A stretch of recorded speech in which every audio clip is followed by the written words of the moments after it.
আসসালামু আলাইকুম, আমি নিয়ন স্পিড অটো কেয়ারের পক্ষ থেকে আপনাদের সকলকে স্বাগত। আপনারা দেখতে পাচ্ছেন অ্যাকোয়া হাইব্রিড গাড়ি। তো সামনে থেকে দেখার উপায় নাই যে এই গাড়িটা আসলে কি সমস্যার জন্য আমাদের কাছে আসছে। দেখে মনে হচ্ছে একেবারে একটা ফ্রেশ গাড়ি, কিন্তু এই গাড়িটা আমরা যখন পিছনে চলে যাব তখনই আমাদের একটু মনটা খারাপ হয়ে যাবে এবং তখন আমরা বুঝতে পারবো আসলে এই গাড়িটা আমাদের কাছে কি কারণে আসছে। আমরা যখনই এই সাইডের পিছনের ডান পাশে চলে আসবো তখনই আপনারা দেখতে পাচ্ছেন কি সমস্যাটা হয়েছে গাড়ির। আপনারা দেখতে পাচ্ছেন কিভাবে একটা গাড়িকে পিছন থেকে আঘাত করা হয়েছে।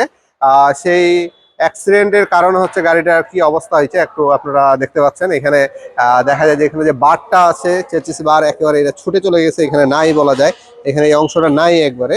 এবং ফেন্ডারটা ঢুকাই দিছে, এখানে প্লাস্টিক বাম্পারটা ছিঁড়ে চলে গেছে। এখানে দরজার সাথে এখানে কোনো সম্পর্ক নেই, দরজা লাগতেছে না, পুরো চেসিসটা মায়ের খায়, পিছন থেকে চলে গেছে সেটা দরজা। তো এই গাড়িটা টাঙ্গাইল রোডে বা এই গাড়িটা ছিল 80 থেকে 90 স্পিডের মধ্যে। তো এই স্লো করতে গেছিল, কিন্তু পিছন থেকে একটা ফিল্টার গাড়ি আসে, ফুল স্পিডে আসে, এই গাড়িতে আঘাত নিয়ে আসার কারণে এই অবস্থাটা হয়েছে। তো আমরা অনেক সময় আমাদের হাইওয়েতে গাড়ি রেগুলার যায়, রেগুলার চালাতে হয়, রাস্তাঘাটে চালাতে হয়। তো আমরা অনেক সময় যখন আমরা সামনে থেকে ব্রেক করি, অনেক সময় চিন্তা করি না যে আমাদের পিছনে একটা গাড়ি থাকতে পারে, কিংবা একটা গাড়ি নিয়ন্ত্রণ নাও করতে পারে, ব্রেক না করতে পারে, খেয়াল না করতে পারে। এরকম অনেক ইস্যু আছে আমাদের গাড়ি চালানোর ক্ষেত্রে।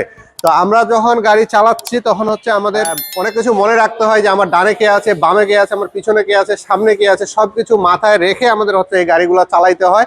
তো আমরা যদি রাস্তায় এগুলো খেয়াল না রাখতে পারি, সেক্ষেত্রে আমাদের এরকম নিজেদের গাড়িতেও ক্ষতি হবে এবং আরেকজনের গাড়িতেও ক্ষতি হওয়ার সম্ভাবনা আছে। তো আমাদের অনেকগুলো বিষয় যদি আমরা নজরে না রাখি, তাহলে আমাদের এরকম দুর্ঘটনার শিকার আমাদের হইতে হবে। সামনে আরো বড় দুর্ঘটনা হইতে পারে। হয়তোবা এই গাড়িতে যে প্যাসেঞ্জাররা ছিল তাদের কোনো ক্ষতি হয় নাই, কিন্তু এরকম প্যাসেঞ্জার থাকা অবস্থায় যদি আরো বড় গাড়ি মারতো, হয়তোবা কেউ এই গাড়িতে বাঁচতো না, যে অবস্থা পিছন থেকে দেখা যাচ্ছে। এবং যে স্পিডে এই গাড়িতে আঘাতটা টানছে দেওয়া হয়েছে, যেহেতু ছোট গাড়ি মারছিল, একটা একজিও ফিল্টার গাড়ি মারছে, এই কারণে একটুর উপর দিয়ে চলে গেছে। যদি বড় গাড়ি মারতো তাহলে এই গাড়ির হয়তোবা কেউ বাঁচে থাকতো না। তো এরকম বিষয়গুলো আছে। আপনারা গাড়ি চালানোর সময় সামনে কিংবা ফোনে কথা বলতে বলতে হুট করে ব্রেক করবেন না, পিছনে চিন্তা করবেন। আপনাদের গাড়িতে পিছনে দেখার জন্য একটা মিরর দেওয়া আছে, সেই মিররটা দিয়ে, ব্যাক মিরর দিয়ে আপনারা দেখে নেবেন। অনেকে গাড়ির পিছনে এমন লোড করেন, ব্যাক মিরর দিয়ে দেখার কোনো অপশন থাকে না, একেবারে ফুল ব্যাক ডালাটা ফুল করে আপনারা মালামাল বহন করেন। তো ব্যাক মিরর দিয়ে যে আপনারা পিছনে কি অবস্থা আছে সেটা দেখার কোনো অবস্থায় আপনারা রাখেন না।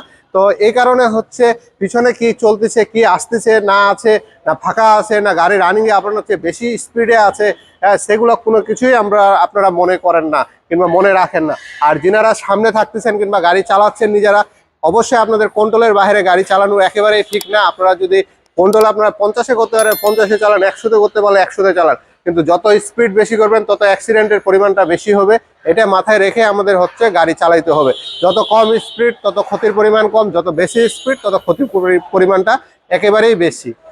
তো এরকম আমরা অনেক গাড়ি ডেন্টিং পেন্টিং পাই। এই পাশে আরেকটা পাইছি সেম এই শীতকালে, এবং খামখেয়ালির জন্য অ্যাক্সিডেন্ট গুলো হয়ে থাকে, কিংবা আমাদের অনেক ভুল আছে যেগুলো রাস্তাঘাটে চলতে গেলে। সব মিলে আমাদের গাড়িগুলো ভালোভাবে চালাইতে হবে। তো এই গাড়িটা আমরা ডেন্ট পেন্ট কমপ্লিট করব। আশা করি এই গাড়িটা আগে যেরকম ছিল, চেসিস থেকে শুরু করে সব কাজগুলা এই গাড়ির আমরা কমপ্লিট করে দিব, এবং কমপ্লিট করার পরে এটা আবার ফ্রেশ করার পরে আপনাদেরকে একটা ভিডিও দিব, যেটাতে যে গাড়িটা যে আমরা কমপ্লিট করছি সেই ভিডিওটা আপনারা দেখতে পাবেন। হয়তো এটা মাসখানেক লাগে যাবে আমাদের কাজ করতে, তারপর একটা ভিডিও আসবে, সেই ভিডিওতে আপনারা সবকিছু দেখতে পাবেন যে আমাদের কাজটা কত সুন্দর এবং ভালোভাবে করছি আমরা। তো আশা করি আমাদের এই ভিডিওটি ভালো লাগবে। যদি ভিডিওটি ভালো লাগে থাকে অবশ্যই আমাদের চ্যানেলকে সাবস্ক্রাইব করে রাখবেন এবং সাথে থাকা বেল বাটনে চাপতে ভুলবেন না। আর যিনারা ফেসবুক পেজের মাধ্যমে দেখতেছেন অবশ্যই পেজটিকে লাইক দিয়ে রাখবেন, আমাদের সঙ্গে থাকবেন। ধন্যবাদ, সকলে ভালো থাকবেন।